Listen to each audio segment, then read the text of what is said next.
Por que tanta gente estuda, se dedica, escolhe as próprias ações e, no final, não consegue nem empatar com a média do mercado? Parece um paradoxo, né? Todo aquele esforço para, no fim, ficar para trás. Exato. E isso não é só uma impressão, sabe? Os números mostram isso de um jeito brutal. Tem um estudo super clássico que compara o retorno do investidor comum com o índice S&P 500. Sim, eu conheço. E a história é sempre a mesma. Não importa se a gente olha um ano, 5, 10, 30 anos. O investidor pessoa física está sempre abaixo. Sempre. A nossa análise hoje é para entender o porquê. Vamos investigar essas armadilhas, os erros mais comuns, para, a partir daí, construir um jeito mais sólido, mais inteligente de pensar em investimento. É exatamente esse o ponto. E, para começar, a gente pode colocar na mesa os 3 maiores erros que quase todo investidor comete. Certo. O primeiro, e talvez o mais sutil, é o excesso de confiança. É aquela vozinha que fala, as estatísticas são para os outros, mas eu sou diferente, comigo vai dar certo. O famoso comigo vai ser diferente. A gente vê isso em tudo na vida, né? Mas no mercado financeiro essa ilusão deve custar bem caro. Custa caríssimo, porque essa pessoa ignora um método, um processo, e confia só na intuição. E essa intuição, na maioria das vezes, está sendo guiada por emoção. E aí ela cai no próximo erro, imagino. Cai direto no segundo erro, a sedução do dinheiro rápido. E o maior exemplo disso é o day trade. Aquela promessa de ficar rico amanhã, né? O canto da sereia do mercado. Exato. E é uma sereia que leva o barco direto para as pedras. Tem uma pesquisa da Fundação Getúlio Vargas, que até a CNN divulgou, com um dado que deveria assustar todo mundo. Qual? Mais de 99% das pessoas que tentam fazer day trade ou desistem ou perdem dinheiro. 99%. É, isso. Tem um gráfico nesse estudo que é chocante. Ele mostra o resultado diário dos operadores com uma nuvem de pontos. E, assim, quase todos os pontos estão abaixo da linha do zero. Nossa! É a prova matemática de que, para a imensa maioria, é só uma máquina de gerar prejuízo. Tá, então temos 3 armadilhas bem claras. A pessoa se acha um gênio, quer enriquecer da noite para o dia, ou tenta bancar o Nostradamus da economia, que imagino que seja o terceiro erro. Exatamente esse. O terceiro erro é investir com base em previsões. É a pessoa que acorda e pensa, acho que os juros vão subir, então vou vender tudo. Ou a inflação vai cair, então vou comprar aquilo. Ela transforma o investimento numa aposta, né? Numa grande aposta sobre o futuro. E a verdade é que a gente é péssimo nisso. Estudos mostram que até os maiores especialistas erram suas previsões em cerca de 95% das vezes. Puxa, se nem eles acertam... Exato, porque nós, meros mortais, acertaremos. Faz todo sentido. Então tá, se tentar adivinhar o futuro é receita para o fracasso. Por onde a gente começa a fazer o certo? Como a gente sai do achismo e entra na análise de verdade? É aqui que o universo dos investimentos se divide, sabe? Em 2 grandes filosofias. De um lado, a análise técnica. Do outro, a análise fundamentalista. São 2 formas diferentes de olhar para o mesmo ativo, então? Completamente distintas. A análise técnica se preocupa única e exclusivamente com uma coisa: o gráfico de preços. O mundo daqueles gráficos que parecem um eletrocardiograma, cheio de linhas e padrões com nomes esquisitos, certo? Exatamente. É daí que vem aqueles termos tipo ombro, cabeça, ombro invertido, flâmula de alta, projeções de Fibonacci. Sei. O analista técnico busca padrões do movimento passado do preço para tentar prever o que vai acontecer no minuto seguinte, na próxima hora. Para ele, não importa se a empresa vende software ou banana, se dá lucro ou prejuízo. O que importa é o que o gráfico está dizendo. Isso. Já a análise fundamentalista... É o oposto, imagino, pelo nome. Ela quer saber dos fundamentos do negócio. É o completo oposto. O analista fundamentalista quer entender o que tem por trás daquele código na bolsa. Ele vai mergulhar nos balanços, analisar receita, lucro, margens, dívida. A saúde da empresa mesmo. A saúde da empresa, quem são os concorrentes. O objetivo dele não é adivinhar o preço de amanhã, mas sim calcular o valor intrínseco da empresa. Ou seja, quanto ela realmente vale. Deixa eu ver se eu entendi a diferença com uma analogia. Seria como se a análise técnica ficasse na beira da praia, olhando o movimento das ondas para tentar adivinhar para onde a próxima vai quebrar. Gosto dessa imagem. Enquanto a análise fundamentalista estuda as correntes marítimas, a maré, a geografia do fundo do mar, para entender a dinâmica de todo o oceano. É uma ótima forma de ver. Perfeita. E eu diria mais. A análise fundamentalista te diz se você está numa praia de maré alta ou numa baía calma. Entendi. No longo prazo, o preço da ação, que são as ondas, sempre vai seguir os fundamentos da empresa, que são as correntes e a maré. É através dessa análise que se encontram empresas baratas, ou seja, que estão com um preço na bolsa abaixo do que elas realmente valem. A filosofia do Warren Buffett. Exatamente. É a base de tudo que ele faz. Certo, então o caminho mais seguro parece ser focar nos fundamentos. Mas isso ainda me parece um universo muito grande. Como começar? A gente tem que virar especialista em contabilidade, ler balanço de 500 empresas? Ótima pergunta, porque mesmo dentro da análise fundamentalista, o caminho se abre em dois. Existe a abordagem qualitativa e a quantitativa. Qual a diferença? A análise qualitativa é mais subjetiva, quase artística. Ela foca em coisas difíceis de medir, como a qualidade da gestão, a força da marca, a cultura da empresa. Parece interessante, mas também parece perigoso. É fácil a gente se apaixonar por uma marca ou por um CEO carismático e acabar ignorando os problemas, não? Esse é o grande risco, o viés emocional. Você começa a comprar uma ação porque ama os produtos, ou porque a história dela é bonita, ou porque todo mundo na mídia só fala bem. E aí você paga caro demais por uma boa história. Paga caro demais e ignora se os números justificam aquele preço. Do outro lado, a gente tem a análise quantitativa. Que seria o oposto. Zero emoção, só números. Exatamente. É uma abordagem objetiva, sistemática, baseada em regras claras e testáveis. Não tem espaço para eu acho que. É um processo como uma receita de bolo. E como seria essa receita na prática? Consegue dar um exemplo? Claro. Pensa que a gente está montando um time de futebol com todas as empresas da bolsa. Primeiro, aplicamos um filtro de risco.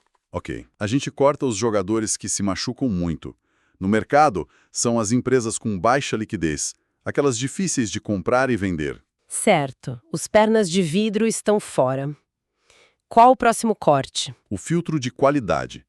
Agora a gente tira do time quem não marca gol, ou seja, as empresas que dão prejuízo. Faz sentido. Só com esses dois cortes, a gente já eliminou um monte de problema. Com as que sobraram, as saudáveis e que marcam gols, a gente vai para a etapa final, o ranqueamento. E como é isso? A gente usa uma métrica de valor, por exemplo, a capacidade de geração de caixa dividida pelo valor de mercado, e ordena todas elas da mais barata para a mais cara. A estratégia pode ser, então, comprar as 20 primeiras do ranking. O incrível disso é que não depende da opinião de ninguém. É um sistema. E por ser um sistema, ele pode ser testado. Dá para pegar essa regra e aplicar nos dados dos últimos 20 anos para ver se teria funcionado. E essa é a grande vantagem. E quando a gente faz isso, os resultados são impressionantes. Um estudo que aplicou essa lógica no mercado brasileiro mostrou que uma carteira montada assim, com o fator valor, teria dado um retorno de mais de 29% ao ano. Espera um pouco. Repete esse número. 29% ao ano? Isso mesmo, 29% ao ano. No mesmo período, o Ibovespa, que é o nosso principal índice, rendeu em média 9,6% ao ano. Nossa, é mais que o triplo do retorno. É uma diferença que, ao longo de décadas, separa uma aposentadoria tranquila de um resultado medíocre. Totalmente. É a prova de que o método atropela a intuição na maioria das vezes. Mas ok, entendi a lógica. Mas isso não elimina a genialidade humana? Onde fica o instinto de um grande investidor, que enxerga algo que os números ainda não mostram? A gente não corre o risco de criar uma estratégia robótica demais? É uma preocupação válida. Mas a proposta não é dizer que a intuição genial não existe. Ela existe, mas é extremamente rara. Entendi. Para a grande maioria de nós, tentar-se esse gênio é o caminho mais curto de volta para o erro do excesso de confiança. O sistema quantitativo é uma abordagem de humildade. Ele parte do princípio de que não somos gênios e que a melhor chance é seguir um processo disciplinado que já se provou eficaz. E ele nos protege de nós mesmos. Exato. Nos protege de nós mesmos. Gostei disso. Bom, a gente falou muito de como escolher ações, mas uma carteira é mais do que isso. Como essa mentalidade sistemática, anti-emoção, se aplica ao quadro geral, à gestão da carteira como um todo? O fascinante é que a mesma lógica se aplica, e com um impacto ainda maior. Tem um dado de um estudo famoso que diz que mais de 91% do retorno de um investidor no longo prazo vem da alocação de ativos. Peraí, deixa eu ver se eu entendi. Você está dizendo que mais de 90% do meu resultado vem da decisão de quanto ter ações, quanto em renda fixa, quanto no exterior. Exatamente. E que aquela minha busca obsessiva pela ação do momento ou pelo fundo campeão mal faz cócegas no resultado final. Vira o jogo de cabeça para baixo, né? Completamente. Menos de 9% do retorno vem do market timing, que é tentar acertar a hora de entrar e sair, ou do stock picking, a escolha do ativo específico. A decisão mais importante, de longe, é a sua estratégia de alocação. E como isso funciona na prática, de forma sistemática? Vamos a um exemplo simples. Digamos que no seu plano, a meta é ter 20% da carteira em renda fixa. Ok. O tempo passa, o mercado de ações sobe muito, e quando você olha, a renda fixa agora representa só 15% do total. A reação instintiva seria começar a se perguntar, mas agora é um bom momento para comprar renda fixa? A Selic vai subir e as eleições? Exatamente. É a tentativa de prever o futuro de novo. A abordagem sistemática ignora tudo isso. A regra é simples. Se a meta é 20% e agora tem 15%, o que você faz? Compra mais para voltar para os 20. Compra mais para voltar aos 20. Ponto. A decisão é baseada no seu plano, não na sua opinião. Esse processo, que a gente chama de rebalanceamento, força o investidor a fazer algo que é muito difícil emocionalmente: vender um pouco do que subiu muito e comprar o que caiu ou subiu menos. É comprar na baixa e vender na alta de forma automática. E sem estresse. Nossa, olhando a jornada toda, a gente partiu daquela frustração inicial de perder para o mercado. Passamos pelas armadilhas da confiança e da futurologia. Isso. Diferenciamos as filosofias e vimos que uma abordagem com regras claras, quantitativa, tende a superar a análise subjetiva. E no final, a grande chave parece ser aplicar essa mesma lógica para a carteira inteira. Se a gente conectar tudo, a mensagem que fica é que o sucesso nos investimentos não parece vir de lampejos de genialidade, sabe? Ele vem da construção de um processo robusto, baseado em dados, e que remove o nosso maior inimigo da equação, a emoção. Faz todo sentido. Os dados históricos mostram o poder disso. Por exemplo, uma carteira gerida com essa filosofia, ao longo de pouco mais de 20 anos, transformou um valor inicial de R$100 em cerca de R$70 mil. Puxa vida. É um rendimento de aproximadamente 18% ao ano, de forma consistente. O resultado fala por si só. E com isso, fica uma provocação para a nossa reflexão. As decisões de investimento que estão sendo tomadas hoje são baseadas em quê? Numa narrativa convincente? Na popularidade de um ativo, numa previsão otimista, ou são baseadas num sistema rigoroso, testável e pensado para o longo prazo? Qual desses dois caminhos tem mais chance de resistir não só ao tempo, mas principalmente de resistir a nós mesmos? O que é mais eficaz para escolher ações? A disciplina fria dos números ou a análise mais profunda de um negócio? Exato. A questão é essa, né? Devemos confiar apenas em um sistema quantitativo, uma fórmula, por assim dizer, ou a avaliação de fatores como gestão e marca? A parte qualitativa é essencial e não pode ser ignorada. Eu defendo que, para a grande maioria das pessoas, uma abordagem sistemática, baseada puramente em dados, é o caminho mais seguro e, no fim, mais rentável. E eu vou argumentar que investir olhando apenas para números é como, dirigir olhando só para o retrovisor. Você simplesmente ignora tudo que está por vir. Certo. Então vamos começar com um fato duro. A maioria esmagadora dos investidores perde para o mercado. E o motivo? Emoção. A análise qualitativa, ela abre a porta para o viés, para a gente se apaixonar por empresas maravilhosas e pagar caro demais por isso. A solução é um sistema que remove o eu acho. Um estudo feito no mercado brasileiro é muito claro. Uma carteira quantitativa, focada no fator valor, rendeu mais de 29% ao ano, contra uns 9,6% do Ibovespa no mesmo período. São dados, sabe? Não é opinião. Esse número de 29% é impressionante, eu tenho que admitir. Mas um sistema que se baseia só em dados passados corre um risco enorme, o de cair no que a gente chama de armadilhas de valor. São aquelas empresas que, parecem baratas no papel, mas estão baratas por um bom motivo, como um modelo de negócio que está morrendo e que os números ainda não capturaram. Uma empresa é mais que uma planilha.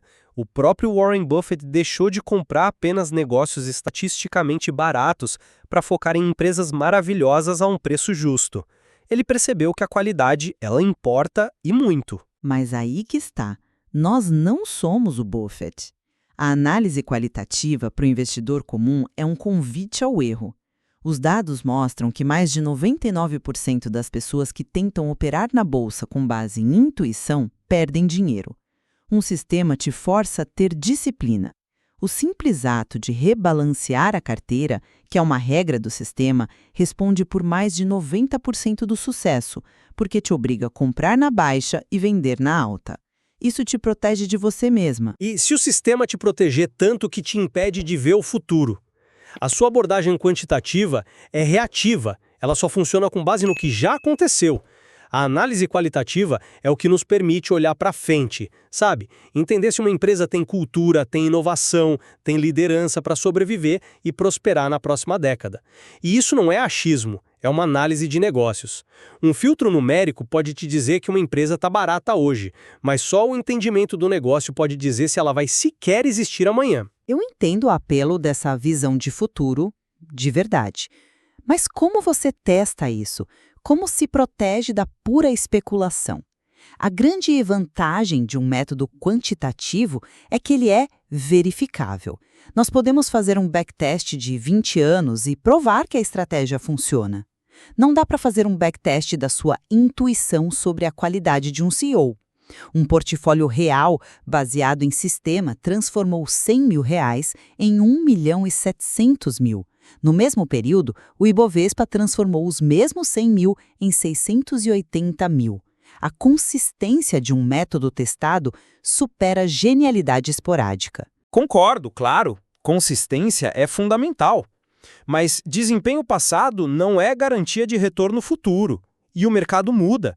Uma mudança tecnológica drástica, uma disrupção. Isso pode tornar uma estratégia inteira que funcionou por 20 anos obsoleta da noite para o dia. Um filtro numérico cego a isso vai continuar comprando empresas que estão a caminho da irrelevância. O objetivo não deveria ser achar uma fórmula mágica, mas sim entender profundamente os poucos negócios em que se investe, em todos os seus aspectos. No fim, meu ponto é que uma abordagem sistemática e quantitativa oferece a melhor proteção contra os nossos próprios erros comportamentais. É, assim, um caminho com resultados históricos robustos, onde a disciplina vence a emoção. E eu reafirmo que os números, embora cruciais, contam apenas uma parte da história. O verdadeiro valor a longo prazo de uma empresa exige uma avaliação criteriosa de seus fundamentos qualitativos. Ignorar esse lado é, na minha visão, investir de forma incompleta. Essa discussão mostra que, bem, não existe uma resposta fácil. As duas perspectivas têm méritos e revelam a complexidade de construir patrimônio no mercado de ações. Esse estudo não constitui nenhum serviço de análise ou recomendação. Este é um mercado de renda variável, bolsa de valores, onde o risco é inerente. Toda e qualquer decisão é de cada investidor. Um abraço e até a próxima.